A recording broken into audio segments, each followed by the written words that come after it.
Hey everyone, have you ever wondered what someone means when they say one country is wealthier than another? Ever felt left out when all your friends start comparing GDP, GNI and PPP and you're just not quite sure what to say? Well today, my team and I will go through these topics so you're prepared for any event. So, what is GDP? GDP, also known as Gross Domestic Product, is a measure of the total value of goods and services produced in a country over a specific time period. This helps to build a better picture of the economic health of the country, as well as act as a useful measure of country comparison. GDP is also a helpful tool used to estimate the size of an economy as well as its growth rate. GDP also provides an insight on a country's standard of living, as a rise in GDP often results in a rise in standard of living. GDP does have its limitations though, as it is based on a monetary value. It is subject to inflation. As prices rise, so will a country's GDP. However, this is not indicative of a growth of the economy due to expansion or simply an increase in prices. For example, by comparing Australia and the Netherlands, Australia has a much higher GDP, therefore leading you to believe the economic health will be better. This is due to their larger population. However, when comparing GDP per capita, which is a measure of economic output per person, these values are much closer. Therefore, although the Netherlands has a much lower population than GDP, the citizens are doing quite well with standards of living similar to that of Australia. But is GDP the best measure of standard of living? What if a country's production isn't directly related to the income of its citizens? Well, economists use a term called GNI. GNI stands for Gross National Income and measures the total amount of money earned by residents of a particular country in 1 year. This also includes the income of foreign residents, but excludes the income earned domestically by non-residents. This is useful as income is a more direct measure of standard of living than GDP. Like GDP, a country's total GNI is then used to calculate GNI per capita, which can then be used to compare income across nations with different populations. Going back to our example of Australia and the Netherlands, we have seen that Australia's GDP per capita is about $2,500.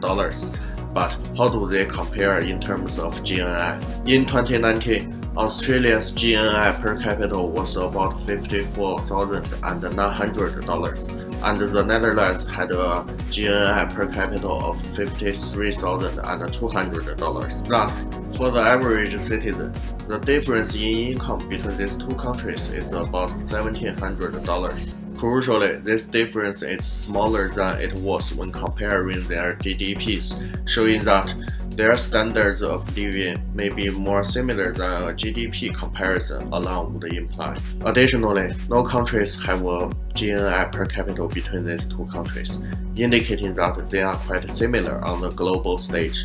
But does it really make sense to compare the incomes of two completely different countries? What if $50,000 in the Netherlands was enough to buy you a house, whereas $50,000 in Australia was enough to buy you the deposit? Well, to deal with this, economists like to use the term purchasing power parity, or PPP for short. This metric seeks to compare the purchasing power, or the amount of value that a family's income can buy, rather than the amount of money they can earn. This compensates for the fact that goods are much cheaper in some countries than others. Now let's go back to our comparison between the Netherlands and Australia to help us understand. Earlier, we found that if you compare the GNI per capita of both countries, they were quite similar, but Australia was about $1,700 ahead. However, if we adjusted for the different prices in these two countries by using the GNI per capita adjusted for purchasing power, we find that the average person from the Netherlands effectively earns $8,000 more than the average Australian. So why is this useful? Well, the main advantage of purchasing power parity is that it allows for a more accurate comparison of the standards of living between countries. When you first saw the comparison between the GDPs of the Netherlands and Australia, you may have thought that the Netherlands was just a poorer country. However, as we introduced more metrics that helped us get a more realistic understanding of the world, we concluded that actually you'd likely be better off, financially at least, living in the Netherlands as opposed to Australia. So there you have it. That was GDP, GNI and PPP explained by Insight Explanations. If you enjoyed this video, don't forget to like, comment and subscribe for more insightful explanations about topics that relate to our increasingly globalized world. Thanks for watching.